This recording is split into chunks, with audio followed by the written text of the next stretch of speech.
മല്ലികാർജുൻ ഖാർഗെക്ക് ഇതെന്തിൻ്റെ കേടാണ് എന്നാണ് പലരും ചോദിക്കുന്നത്. പ്രത്യേകിച്ച് കോൺഗ്രസിന് കുംഭമേളയെന്ന് കേൾക്കുമ്പോൾ വല്ലാത്തൊരു ചൊറിച്ചില വസവിഷ്ണുതമാണ്. 7000 കോടി ചിലവാക്കുമ്പോൾ 2 ലക്ഷം കോടിയാണ് ഇങ്ങോട്ട് വരുന്നത്. ഇത് മനസ്സിലാക്കാതെ എന്തൊക്കെയോ വിടുവായിത്തം ഖാർഗെ ഉൾപ്പെടെ കോൺഗ്രസ്സുകാർ വിളിച്ചു പറയും. ഇപ്പോൾ ഹജ്ജിന് പോയാൽ ദാരിദ്ര്യം മാറുമോ, വത്തിക്കാനിലെത്തിയാൽ ദാരിദ്ര്യം മാറുമോ, ഇതൊക്കെ ഒരു വിശ്വാസത്തിൻ്റെ അടിസ്ഥാനത്തിലാണ്. ഇപ്പോൾ ഗംഗാസ്നാനം ചെയ്താൽ ദാരിദ്ര്യം മാറുമോ എന്ന് ചോദിച്ചാൽ അത് ഖാർഗെയുടെ കാഴ്ചപ്പാടിൻ്റെ ഒരു രീതിയാണ്. എന്തായാലും ഖാർഗെയുടെ നിലപാടിനോട് വലിയ വിയോജിപ്പ് തന്നെയാണ് ഇന്ത്യയിലെ ജനങ്ങൾ പറയുന്നത്. കുംഭമേള എന്ന് പറയുമ്പോൾ ഒരു വിസ്മയം, ഒരു മാജിക്കും തന്നെയാണ്. യഥാർത്ഥത്തിൽ എന്താ ഖാർഗെയുടെ പ്രശ്നം? ഹിന്ദു വിരുദ്ധരും അതോടൊപ്പം തന്നെ സനാതന വിരുദ്ധരുമാണ് കോൺഗ്രസ് എന്ന് ആരെങ്കിലും പറയുകയാണെങ്കിൽ, അങ്ങനെ ആർക്കെങ്കിലും തോന്നുകയാണെങ്കിൽ അതിൽ യാതൊരു തരത്തിലുള്ള തെറ്റുമില്ല എന്ന് നമുക്ക് പറയേണ്ടി വരും. കാരണം നിരന്തരമായിട്ട് കോൺഗ്രസിൻ്റെ പ്രധാന നേതാക്കന്മാരുടെ വായിൽ നിന്ന്, ഇപ്പോൾ കോൺഗ്രസ് അധ്യക്ഷൻ്റെ വായിൽ നിന്ന് പോലും വളരെ ഗുരുതരമായിട്ടുള്ള ഒരു പ്രതികരണമാണ് വന്നിരിക്കുന്നത്. അത് അനവസരത്തിലാണ്. അതായത് ഈ ഒരു സമയത്തൊന്നുമല്ല ഇത്തരം രീതിയിലുള്ളൊരു പ്രതികരണം അദ്ദേഹം നടത്തേണ്ടത്. പ്രത്യേകിച്ചും അധികാരത്തിൽ നിന്ന് ഒരുപാട് വർഷമായിട്ട് താഴത്തിറങ്ങി നിൽക്കുകയാണ് കോൺഗ്രസ് എന്ന് പറയുന്നത്. അതിൻ്റെ കാരണം പ്രധാനമായിട്ടും അതൊരു ഹിന്ദു വിരുദ്ധ പാർട്ടിയാണ് കോൺഗ്രസ് എന്നൊരു ബോധ്യം പല ആളുകൾക്കിടയിലും ഉണ്ടായിട്ടുണ്ട്. അത് കൃത്യമാണ്. അതിൻ്റെ ഒരു കാരണത്തിൻ്റെ ഭാഗമായിട്ട് കൂടി കോൺഗ്രസിന് അധികാരം കിട്ടാതെ തുന്നമ്പാടി ഇരിക്കുകയാണ്. ആ അവസരത്തിലാണ് ഇപ്പം കുംഭമേളയിൽ ലോകമെമ്പാടും നിരവധി ആളുകളാണ്, കോടിക്കണക്കിന് ആളുകളാണ് വിവിധ ഇടങ്ങളിൽ നിന്ന് ജാതി മത വർഗ വർണ്ണ ഭാഷ ചിന്തകൾക്കൊക്കെ അതീതമായിട്ട് മഹാകുംഭമേളയിൽ സ്നാനം ചെയ്യാൻ വേണ്ടിയിട്ട് എത്തിച്ചേരുന്നത്.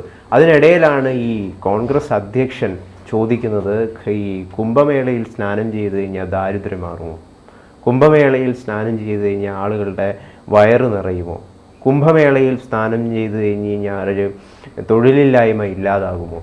തുടങ്ങിയ ചോദ്യങ്ങളൊക്കെ ചോദിച്ചുകൊണ്ട് ലക്ഷക്കണക്കിന് കോടിക്കണക്കിന് വരുന്ന ഹിന്ദുക്കളെ മുഴുവൻ അധിക്ഷേപിക്കുകയാണ് യഥാർത്ഥത്തിൽ ഈ മല്ലികാർജുൻ ഖാർഗെ ചെയ്തിരിക്കുന്നത്. അങ്ങനെ തന്നെ നമുക്ക് പറയേണ്ടി വരും. കാരണം ഈ മഹാകുംഭമേള എന്ന് പറയുന്ന ഒരു വലിയ ഉത്സവം, ലോകമെമ്പാടുമുള്ള ആളുകൾ ഉറ്റുനോക്കുന്ന, ലോകരാഷ്ട്രങ്ങൾ മുഴുവൻ ഉറ്റുനോക്കുന്ന ഒരു വലിയ ഉത്സവത്തിന് അതിൻ്റേതായ ഒരു മഹിമയും അതോടൊപ്പം തന്നെ ഒരു വലിയ ശക്തിയുമുണ്ട്. അതായത് ഇന്ത്യയുടെ ഒരു ഐക്യത്തെ തന്നെ സൂചിപ്പിക്കുന്ന, അല്ലെങ്കിൽ ഒരു വേലിക്കെട്ടുകളുമില്ലാതെ ഇന്ത്യ മുഴുവൻ ഒത്തുചേരുന്ന ഒരു മഹാ ഉത്സവമാണ്. ആ ഒരു ഉത്സവം നടക്കുന്ന ഒരു സാഹചര്യത്തിൽ എന്തിനാണ് ഖാർഗെ ഇത്തരം രീതിയിലുള്ള പ്രതികരണം നടത്തിയത് എന്നുള്ള ചോദ്യങ്ങളാണ് വലിയ രീതിയിൽ ഉയർന്നു കേൾക്കുന്നത്. BJP MP ആയിട്ടുള്ള സംബിത് പാത്രെ ഇതിനോടകം തന്നെ വലിയ രീതിയിലുള്ള വിമർശനങ്ങൾ, അദ്ദേഹമാണ് ആദ്യം ഇതുമായി ബന്ധപ്പെട്ടിട്ട് കഴിഞ്ഞ ദിവസം ഒരു വലിയ വിമർശനം ഉന്നയിച്ചിരിക്കുന്നത്. കൂടാതെ മറ്റ് പല BJP നേതാക്കളും ഇപ്പോൾ വലിയ ചോദ്യങ്ങളും വിമർശനങ്ങളുമായിട്ട് രാജ്യത്തോട് തന്നെ ഖാർഗെ കോൺഗ്രസ് മാപ്പ് പറയണമെന്ന് ആവശ്യപ്പെട്ടുകൊണ്ട് രംഗത്തെത്തിയിട്ടുണ്ട്. ഇതിൽ സംബിത് പാത്ര ചോദിക്കുന്നത്, ധന്യ നേരത്തെ ആദ്യം സൂചിപ്പിച്ചതുപോലെ തന്നെ മറ്റേതെങ്കിലും ഒരു ആഘോഷം, അതായത് മറ്റേതെങ്കിലും റിലീജിയസ് ഫെസ്റ്റിവലിനെ കുറിച്ച് ഇങ്ങനെ ഒരു പ്രതികരണം നടത്താൻ വേണ്ടിയിട്ട് സോണിയാഗാന്ധിക്കോ രാഹുൽ ഗാന്ധിക്കോ അല്ലെങ്കിൽ മല്ലികാർജുൻ ഖാർഗെക്കോ ധൈര്യമുണ്ടാകുമോ?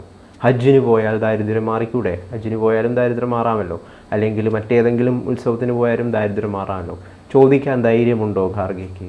അത് വളരെ പ്രസക്തമായിട്ടുള്ളൊരു ചോദ്യം തന്നെയാണ് എന്ന കാര്യത്തിൽ യാതൊരു തരത്തിലുള്ള സംശയവുമില്ല. അമിത്ഷാ, കേന്ദ്ര ആഭ്യന്തരമന്ത്രി അമിത്ഷാ, അതോടൊപ്പം തന്നെ UP മുഖ്യമന്ത്രി യോഗി ആദിത്യനാഥ്, ബാബ രാംദേവ് തുടങ്ങിയവരാണ് കഴിഞ്ഞ ദിവസം ഗംഗയിൽ പ്രയാഗ്രാജിൽ ത്രിവേണി സംഗമത്തിൽ സ്നാനം ചെയ്തത്. അവരൊക്കെ അവിടെ എത്തി ആ ചടങ്ങിന് പങ്കെടുക്കുന്നുണ്ട്. അതിൻ്റെ വീഡിയോകളൊക്കെ വലിയ രീതിയിൽ വൈറലായിട്ടുമുണ്ട്. ഈ ഒരു അവസരത്തിൽ അമിത്ഷാ സ്നാനം ചെയ്തതിനെ ചൂണ്ടിക്കാണിച്ചുകൊണ്ടാണ് ഖാർഗെയുടെ ഇത്തരം ചോദ്യങ്ങളൊക്കെ ഉയർന്നത്. പക്ഷേ അത് എങ്കിലും അമിത്ഷായ്ക്ക് മാത്രമല്ല, അത് ലക്ഷക്കണക്കിന് കോടിക്കണക്കിന് ഹിന്ദുക്കളുടെ മുഖത്ത് നോക്കി അധിക്ഷേപം ചൊരിയുന്ന ചോദ്യങ്ങളായിപ്പോയി എന്ന കാര്യത്തിൽ യാതൊരു തരത്തിലുമുള്ള തർക്കവും ഇല്ല എന്ന കാര്യം വാസ്തവമാണ്. കാരണം ഈ ഇന്ത്യയുടെ ഒരു ചൈതന്യം, അല്ലെങ്കിൽ ഇന്ത്യയുടെ ഒരു മഹിമയൊക്കെ ലോകത്തിന് മുമ്പിൽ വിളിച്ചോതുന്നൊരു കോടിക്കണക്കിന് ലക്ഷക്കണക്കിന് ആളുകൾ ഒത്തുചേരുന്ന ഒരു ഉത്സവമാണ് ഈ മഹാകുംഭമേള. അത് ഖാർഗെ മനസ്സിലാക്കണ്ടേ? ഗാർഗെ മനസ്സിലാക്കേണ്ടതെന്ന് ചോദിച്ചാൽ ഗാർഗയുടെ വിവരമില്ലായ്മ കൂടി ഇവിടെ പറഞ്ഞു പോകേണ്ടതുണ്ട്. കാരണം ഇത് ഹിന്ദുവിൻ്റെ ഉത്സവമല്ല, BJPയുടെ സ്വകാര്യ സ്വത്തുമല്ല കുംഭമേള എന്ന് പറയുന്നത്. ഏത് പാർട്ടി ഭരിച്ചാലും ഇവിടെ കുംഭമേള നടക്കും. അത് കഴിഞ്ഞ ദിവസം കേന്ദ്ര ആഭ്യന്തരമന്ത്രി അമിത്ഷാ പറഞ്ഞതാണ്. മുഗളന്മാർ വന്നാലും ബ്രിട്ടീഷുകാർ വന്നാലും ഇനി കോൺഗ്രസ് ഇന്ത്യ ഭരിച്ചാലും കുംഭമേള എന്ന് പറയുന്ന ഒരു ദിവസം 3.5 കോടി ജനങ്ങൾ വരുന്ന 45 കോടി ജനങ്ങൾ പങ്കെടുക്കുന്ന വിവിധ ജാതിയിലും മതത്തിലും സമുദായത്തിലും ഒക്കെയുള്ള ആളുകൾ പങ്കെടുക്കുന്ന ഈ മേള ഇത് ഇന്ത്യയിൽ നടന്നിരിക്കും. ഇസ്ലാം മത രാഷ്ട്രങ്ങൾ വരെ ഇതിനെ വലിയ രീതിയിൽ പ്രോത്സാഹിപ്പിക്കുന്നു, അല്ലെങ്കിൽ അവർ വലിയ അത്ഭുതത്തോടെയാണ് ഇതിനെ കാണുന്നത്. ഇപ്പോൾ പിന്നെ അദാനി ഗ്രൂപ്പിൻ്റെ ചെയർമാൻ അദ്ദേഹം പറയുന്നുണ്ട്, പിന്നെ ഇത് ഗൗതം അദാനി ഇത് സ്റ്റഡി ക്ലാസ്സുകളിൽ ഇത് വലിയ രീതിയിൽ പിന്നെ അതായത് ബിസിനസ് മാനേജ്മെൻറ്റ് ക്ലാസ്സുകളിൽ ഇത് വലിയ രീതിയിൽ ഇതിന് പ്രചാരണം കിട്ടുന്നു എന്നാണ് അദ്ദേഹം പറയുന്നത്. അത്രത്തോളം ലോകം മുഴുവൻ ഇത് അറിഞ്ഞു കഴിയുന്നു എന്നുള്ളതാണ്. ഇപ്പോൾ നമ്മുടെയൊക്കെ സംസ്ഥാനത്ത് ഒരു മുഖ്യമന്ത്രി പുറത്തിറങ്ങുമ്പോൾ 42 വാഹന വ്യൂഹമായിട്ടൊക്കെയാണ് പോകുന്നത്. എന്തിന് നമ്മുടെ രാഹുൽ ഗാന്ധി വരെ പുറത്തിറങ്ങുമ്പോൾ അദ്ദേഹത്തിൻ്റെ സെക്യൂരിറ്റി അത് ഇതെന്നൊക്കെ പറഞ്ഞിട്ട് കേന്ദ്ര ആഭ്യന്തരമന്ത്രി അമിത്ഷായാണ് വന്ന് ഗംഗാ സ്നാനം ചെയ്തിട്ട് പോയത്. അല്ലെങ്കിൽ പ്രയാഗ്രാജ് വന്ന് ത്രിവേണി സംഗമത്തിൽ പോയി വെള്ളം കുടിക്കുന്ന വീഡിയോ വരെ വൈറലാണ് ഇപ്പോൾ. അതിനുള്ള ധൈര്യം വരണമെങ്കിൽ ഉത്തർപ്രദേശ് സർക്കാർ ഏത് രീതിയിൽ ആ ഗംഗാ നദിയെ എത്ര പരിശുദ്ധമാക്കിയിരിക്കണം, ആ ധൈര്യമുള്ളത് കൊണ്ടല്ലേ ആളുകൾ വരുന്നതും കുളിക്കുകയൊക്കെ ചെയ്യുന്നത്. ഇവിടെ ഹിന്ദു സന്യാസിമാർ മാത്രമല്ല വരുന്നത്, വിവിധ ജാതിയിലും സമുദായത്തിലും ഒക്കെപ്പെട്ട ലോകം മുഴുവനുള്ള ആളുകളാണ് വരുന്നത്. അതിന് പ്രത്യേക സമുദായമൊന്നുമില്ല. ഇപ്പോൾ കുംഭമേളയിൽ വന്നാൽ അല്ലെങ്കിൽ സ്നാനം ചെയ്താൽ ദാരിദ്ര്യം മാറുമോ എന്ന് ചോദിച്ചാൽ 70 വർഷം ഇന്ത്യ ഭരിച്ച കോൺഗ്രസ് ഇവിടുത്തെ ജനങ്ങളുടെ പട്ടിണി ദാരിദ്ര്യം മാറ്റിയിട്ടുണ്ടോ? അങ്ങനെ കോൺഗ്രസിനെ മാറ്റാൻ കഴിഞ്ഞുവെങ്കിൽ ഈ 3 തവണ ഹാട്രിക് വിജയവുമായി BJP വരില്ലായിരുന്നല്ലോ. ഇന്ത്യയുടെ ദാരിദ്ര്യം 2014 ശേഷം വലിയ രീതിയിൽ കുറഞ്ഞിട്ടുണ്ട് എന്നുള്ള റിപ്പോർട്ടുകൾ ഇതിനോടകം തന്നെ വ്യക്തമായിട്ട് പുറത്തു വന്നിട്ടുണ്ട്. അപ്പം കൃത്യമായിട്ടും കേന്ദ്ര സർക്കാരിൻ്റെ ഭാഗത്തു നിന്ന് അത്തരം പോളിസികളിലൂടെ ദാരിദ്ര്യ നിർമ്മാർജ്ജനത്തിനുള്ള അല്ലെങ്കിൽ പാവപ്പെട്ടവർക്ക് വേണ്ടിയിട്ടുള്ള നിരവധിയായിട്ടുള്ള പദ്ധതികൾ ആസൂത്രണം ചെയ്തിട്ടുണ്ട്. അല്ലാതെ വെറും രാമക്ഷേത്രം നിർമ്മിച്ചതുകൊണ്ട് മാത്രം BJP വീണ്ടും അധികാരത്തിൽ വരില്ല. കൃത്യമായിട്ട് പാവങ്ങൾക്കും അതോടൊപ്പം തന്നെ മറ്റുള്ള ആളുകൾക്കും അടിത്തട്ടിൽ വളരെ കൃത്യമായിട്ട് അവരിലേക്ക് ഏറ്റവും ബേസിക് ആയിട്ടുള്ള നീഡുകൾ എത്തിച്ചേരുന്നുണ്ട്. ആ ഒരു പദ്ധതികളൊക്കെ ആസൂത്രണം ചെയ്യുന്നതുണ്ട് എന്നതുകൊണ്ട് കൂടി തന്നെയാണ് BJPയെ വീണ്ടും തിരഞ്ഞെടുക്കാനുള്ള ഒരു തോന്നലിലേക്ക് ജനങ്ങളിലെ എത്തിച്ചേരുന്നതെന്നുള്ളൊരു വാസ്തവമാണ്. അപ്പോൾ ഇവിടെ എന്താണ് ഗാർഗെ ചോദിക്കുന്ന മറ്റൊരു ചോദ്യമുണ്ട്. മതത്തിൻ്റെ പേരിൽ പാവങ്ങളെ ഇല്ലായ്മ ചെയ്തതിനെ കോൺഗ്രസ് അനുവദിക്കില്ല. ഇവിടെ എന്തില്ലായ്മ, ഇത് ആരെങ്കിലും എന്താണ് നിർബന്ധിപ്പിച്ചിട്ട് കൊണ്ടുവരികയാണോ ഈ കുംഭമേളയിലേക്ക് സാധാരണപ്പെട്ട ജനങ്ങളെ? ഒഴുകുകയാണ് ആളുകൾ. അവിടെ ആളുകളുടെ താല്പര്യപ്രകാരം കോടിക്കണക്കിന് ആളുകൾ വിവിധ രാജ്യങ്ങളിൽ നിന്ന് എത്തിച്ചേരുകയാണ്. അപ്പോൾ ഈ ചോദ്യങ്ങളൊക്കെ എന്ന് പറയുന്നത് വെറും വേണ്ടാത്ത ചോദ്യങ്ങളായി തീരുന്നുണ്ട് എന്നുള്ളതാണ് ഇതിൻ്റെ ഏറ്റവും പ്രധാനപ്പെട്ടുള്ള ഒരു കാര്യം. നേരത്തെ ഈ ഇന്ത്യ സഖ്യത്തിൻ്റെ ഭാഗമായിട്ട് തമിഴ്നാട്ടിൽ നിന്ന് നമ്മുടെ DMKയുടെ ഉദയനിധി സ്റ്റാലിനൊക്കെ ഇത്തരം രീതിയിൽ സനാതനധർമ്മത്തെ ഉന്മൂലനം ചെയ്ത് കളയുന്നൊക്കെയുള്ള പരാമർശങ്ങളൊക്കെ മറ്റൊന്നുകൂടെ പറഞ്ഞു, ഞാനൊരു യഥാർത്ഥ ക്രിസ്ത്യാനിയാണ്, അതിൽ ഞാൻ അഭിമാനം കൊള്ളുന്നു എന്ന്. അപ്പോൾ ഈ സനാതനധർമ്മ ഉന്മൂലന സിദ്ധാന്തങ്ങളൊക്കെ ഇന്ത്യ സഖ്യത്തിലെ ചില നേതാക്കന്മാരുടെ തലയിൽ നിന്ന് ഉദിക്കുന്നുണ്ട് എന്നത് വളരെ അപകടകരമായിട്ടുള്ള ഒരു സൂചനകൾ തന്നെയാണ് നൽകുന്നത്. അതിനെ പിന്തുടർന്നുകൊണ്ടാണോ ഖാർഗെ ഇപ്പോൾ ഈ ഒരു കാര്യം പറയുന്നത് എന്നതാണ് കൃത്യമായിട്ടും അന്വേഷണ വിധേയമാക്കേണ്ടത്.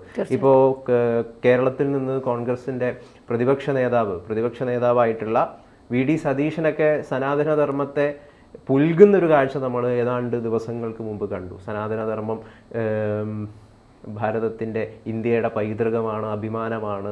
ഈ ശിവഗിരി തീർത്ഥാടനവുമായി ബന്ധപ്പെട്ട് ഈ ഷർട്ട് വിവാദം ഉണ്ടല്ലോ, അതിൻ്റെ അടിസ്ഥാനത്തിൽ വർണ്ണാശ്രമധർമ്മമാണ് സനാതനധർമ്മം എന്നൊക്കെ മുഖ്യമന്ത്രി പിണറായി വിജയനും പിന്നീട് തുടർന്ന് KPCC പ്രസിഡൻ്റായിട്ടുള്ള സുധാകരനൊക്കെ പറയുകയുണ്ടായി. അതിനെയൊക്കെ എതിർത്തുകൊണ്ട് അതിനെയൊക്കെ പിന്തള്ളിക്കൊണ്ടാണ് നമ്മുടെ VD സതീശൻ്റെ സനാതനധർമ്മ പൈതൃകം ഭാരതത്തിൻ്റെ തന്നെ പൈതൃകമാണ് എന്ന് പറഞ്ഞുകൊണ്ടുള്ള പരാമർശങ്ങളൊക്കെ വരുന്നത്. അത് മാത്രമല്ല, ഈ കുംഭമേളയിൽ നമ്മളിപ്പോൾ നോക്കുകയാണെങ്കിൽ BJP നേതാക്കന്മാരാണ് കൂടുതലായിട്ടും കുംഭമേളയിൽ പങ്കെടുക്കുന്നത് നമ്മൾ കാണുന്നത്. അപ്പോൾ ഇതൊരു BJP മാത്രം, അതായത് ഇത് BJPയുടെയോ അല്ലെങ്കിൽ RSSൻ്റെയോ മാത്രം ഒരു ഉത്സവമാണോ കുംഭമേള? അല്ല, ഒരിക്കലുമല്ല. എല്ലാവരുടെയും ഇന്ത്യക്കാരുടെ മുഴുവൻ ജാതിക്കതീതവും മതത്തിനതീതവുമായിട്ടുള്ള ഇന്ത്യക്കാരുടെ ഒരു ഐക്യത്തിൻ്റെ ഒരു ഉത്സവമാണ് യഥാർത്ഥത്തിൽ ഈ കുംഭമേള എന്ന് പറയുന്നത്. അതിനെ BJPയുടെയും RSSൻ്റെയും ഉത്സവം മാത്രമായിട്ട് ചാർത്തി കെട്ടാതിരിക്കുകയാണ് വേണ്ടത്. അതിന് ഖാർഗെ അടക്കമുള്ളവർ അവിടെ പോയി സ്നാനം ചെയ്യുകയാണ് വേണ്ടത്. ഇപ്പോൾ അഖിലേഷ് യാദവിനെ പോലുള്ള ആളുകളൊക്കെ അവിടെ പോയിട്ട് സ്നാനം ചെയ്യുന്ന വീഡിയോസൊക്കെ ഇപ്പോൾ ഇതിനോടകം തന്നെ വൈറലാണ്. അപ്പോൾ കൂടുതൽ കോൺഗ്രസ് നേതാക്കൾ കുംഭമേളയിലേക്ക് പോവുക, സ്നാനം ചെയ്യുക, രാജ്യത്തോട് മാപ്പ് പറയുക. ഈ ഒരു പരാമർശത്തിൽ ഒരു അനവസരത്തിലായിപ്പോയി ഇത്തരം ചോദ്യങ്ങൾ. ഈ ചോദ്യത്തിന് പല രീതിയിലുള്ള പ്രസക്തി ഉണ്ടെങ്കിലും ഈ ഒരു സമയത്തൊന്നല്ല ഈ ചോദ്യം ചോദിക്കുന്നത്.